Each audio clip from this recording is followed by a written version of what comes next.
Hello दोस्तों। तो आज आपका क्लास 10th साइंस का बोर्ड का पेपर था। तो देखिए ये पेपर मैं आपको सॉल्व कराता हूँ। इसका देखिए ये 2025 और सेट दिया है 824 सीजे।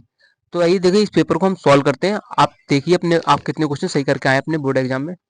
देखिए पहला क्वेश्चन है हमारा, किसी बिंब का अवतल दर्पण द्वारा बना प्रतिबिंब आभासी सीधा तथा बिंब से बड़ा पाया गया बिंब की स्थिति कहाँ होनी चाहिए।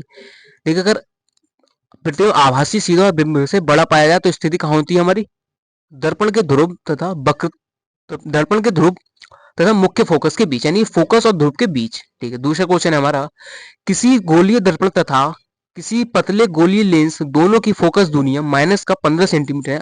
अवतल दर्पण, वो सॉरी, दर्पण तथा लेंस संभवतः है दोनों अवतल। ठीक है। अगर दोनों की फोकस दूरी माइनस की 15 सेंटीमीटर है तो दोनों जो हमारे दर्पण होंगे दोनों अवतल होंगे। ठीक है।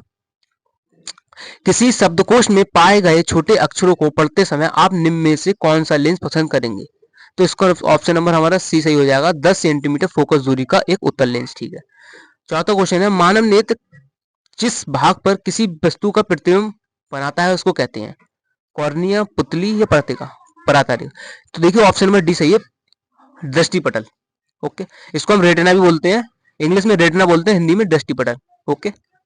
मानव नेत्र का जो हमारा प्रतिबिंब बनता है वो दृष्टि पटल यानी कि रेटिना पर बनता है। पांचवा क्वेश्चन, दो चालक तार जिनके पदार्थ लंबाई तथा व्यास समान है किसी विद्युत परिपथ में पहले श्रेणी क्रम में और फिर पार्श्व क्रम यानी समांतर क्रम में संयोजित किए जाते हैं।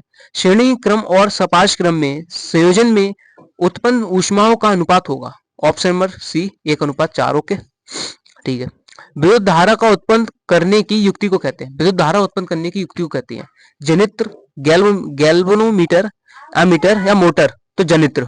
ठीक है।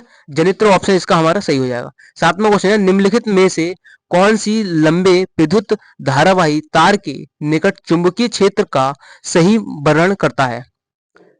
देखिए जो ऑप्शन नंबर डी है, चुंबकीय क्षेत्र की सकेंद्रीय क्षेत्र रेखाओं का केंद्र तार होता है। ऑप्शन नंबर डी इसका राइट हो जाएगा। उपखंड, सेकंड पे आते हैं। इसमें हमारे केमिस्ट्री से संबंधित क्वेश्चन है, यहाँ हमारे फिजिक्स से संबंधित थे, अब यहाँ हमारे केमिस्ट्री से संबंधित क्वेश्चन आते हैं। तो देखिए 1 बिलियन लाल लिटमस को नीला करता है, इसका पीएच मान होगा। देखिए बिलियन जो हमारा 1 बिलियन है उसमें हम जब लाल लिटमस को डालते हैं वो नीला हो जाता है, यानी कि पीएच मान कितना होगा हमारा 8,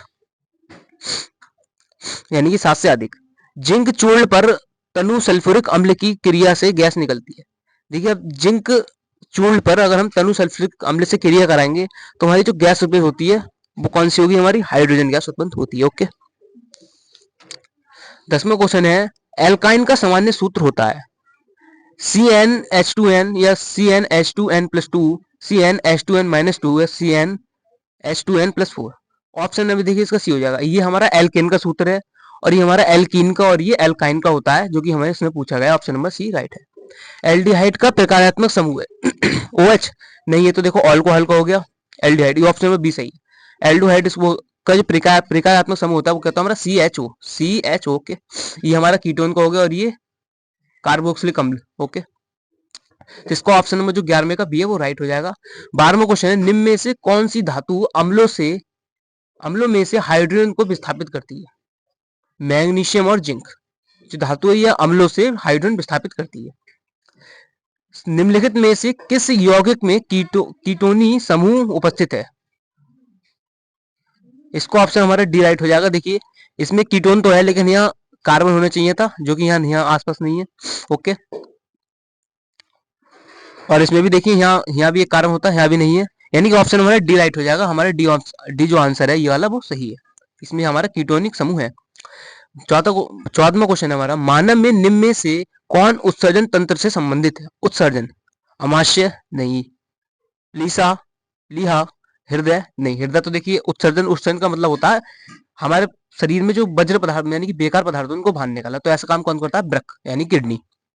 श्वसन प्रक्रम के दौरान ग्लूकोज अणु का पाइरुवेट अणु में विखंडन होता है, किसके कारण, कोशिका द्रव्य में। ओके। जीवों में अपने कायिक भाग से नए जीव के निर्माण की क्षमता को कहा जाता है, क्या कहा जाता है, मुकुलन। ओके। ठीक। निम्न में से कौन बीज में परिवर्तित होता है। तो जो बीज में परिवर्तित होता है यानी कि बीजांड जो होता है वो बीज में परिवर्तित होता है।